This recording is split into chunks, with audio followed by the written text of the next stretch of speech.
is this? One can never watch enough television.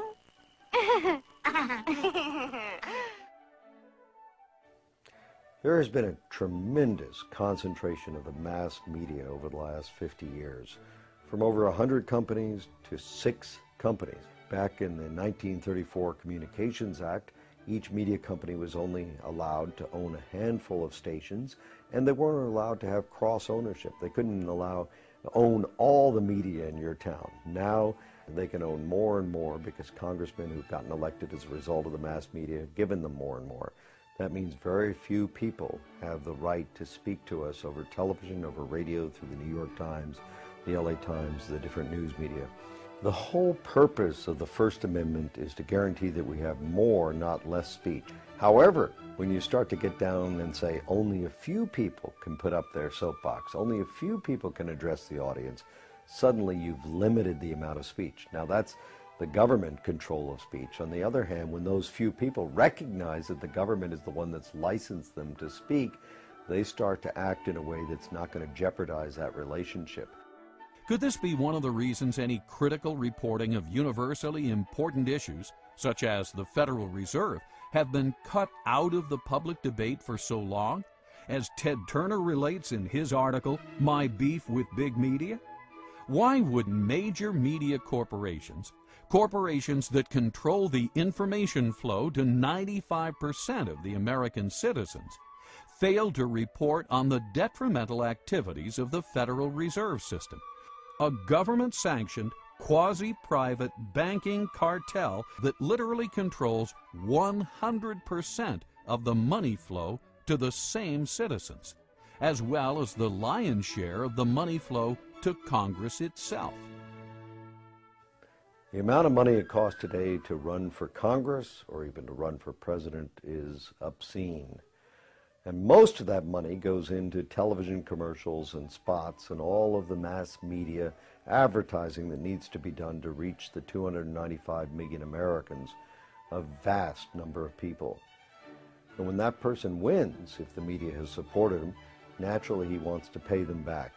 He may not think of that consciously, but in appropriating licenses and expanding territories and allowing them to own more than one media outlet, that's exactly what happens. As a result, the number of media companies, as we said before, has concentrated in a few hands.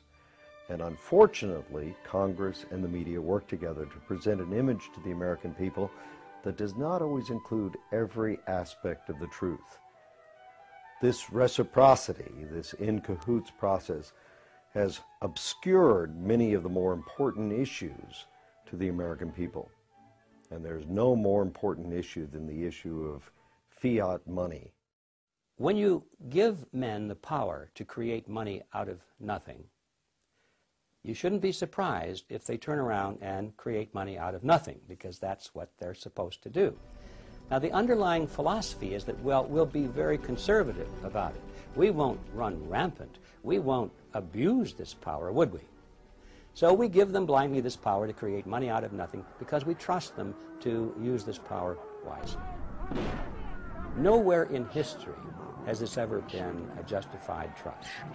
Every time man has had that power, and this started back in antiquity, those with the power have abused it, and they have created more and more and more money at a rate much faster than the expansion of goods and services which are being produced by the productive side of the economy. Now, if the goods and services were growing at a rate which is exactly the same as the money supply, then the purchasing power of the monetary unit would remain constant. In ancient Rome, if you had a 1-ounce gold coin, that would be the cost of a nice toga, a handcrafted belt, and a pair of sandals. Today, thousands of years later, if you have a 1-ounce gold coin and you convert that into Federal Reserve notes, you can walk into a store and buy a nice suit, a handcrafted belt, and a pair of shoes. The real price of those items, and all items for that matter, throughout history, does not change when measured in terms of something of intrinsic value, such as gold or silver, because those things take human effort to produce as well as the belt, the toga, and the sandals. Both of them take human effort to produce, and that's why they maintain value with each other. But once you break that away, and you give men the power to expand the money supply without that discipline, they're going to expand the money supply faster than the increase in goods and services. And then you're going to have this difference in purchasing power. We call it inflation. Well, it's always politically popular to impose financial burdens on somebody else. It tends to be politically difficult to impose financial burdens on someone who's living alongside of you, because they tend to have votes and they tend to have representatives who will take their position. It's fairly easy to impose a financial burden on the future, because the future generation tends not to have any votes or representation at all in the present. As soon as you start talking about monetization of debt, where the banks come in and now buy governmental debt with new money that the banks have created through this special privilege they have of creating money in the Federal Reserve System, the redistribution of wealth that takes place through that process, most people don't understand. It happens through depreciation of currency, and the depreciation of currency usually leads to increases in prices, which the average person calls inflation. Inflation is really the increase in the money supply. The prices increase as a consequence of that. But the average person doesn't understand how this happens. And he's going to blame gold speculators in Switzerland. He's going to blame greedy unions. He's going to blame price gouging. He's going to blame everybody but Congress and the banking system. So it's easy politically, through monetization of debt, to expand borrowing beyond prudent levels. Now why is that tyrannous? Well, at a certain level, it's tyrannous. The definition of tyranny is the exercise of a power that no one should be allowed to exercise. Okay? And it's tyrannous because no one should be allowed to exercise a power that puts burdens on people that are not allowed an opportunity to be heard, an opportunity to vote, an opportunity to have some kind of a say. Right? Granted, to some extent, you're going to have to do that in the nature of government as long as you have borrowing, but beyond a certain point, it becomes tyrannous. And it's beyond that point that the present system allows our political structure to move too easily. How much, take for instance, how much is the purchasing power of Federal Reserve notes lost since World War II? About 90%. You think that hasn't had some consequence in terms of redistribution of wealth, in terms of the way the economy has developed? Of course it has. The average person doesn't see it. He can't follow the lines of cause and effect. But it's there, and his life is quite a bit different from what it would have been if that hadn't occurred. Purchasing power, monetization of debt, inflation. What do we mean by all these terms? Terms we may have heard many times, but still fail to connect the dots. Are you confused? If so, you're not alone. Inflation, I think, is a bad word because really we think of inflation as rising prices. But in reality, what's happening, prices are not going up. It's that the value of the dollar or the monetary unit is going down. That's what's really happening if we understand the process. And it's a tax, therefore.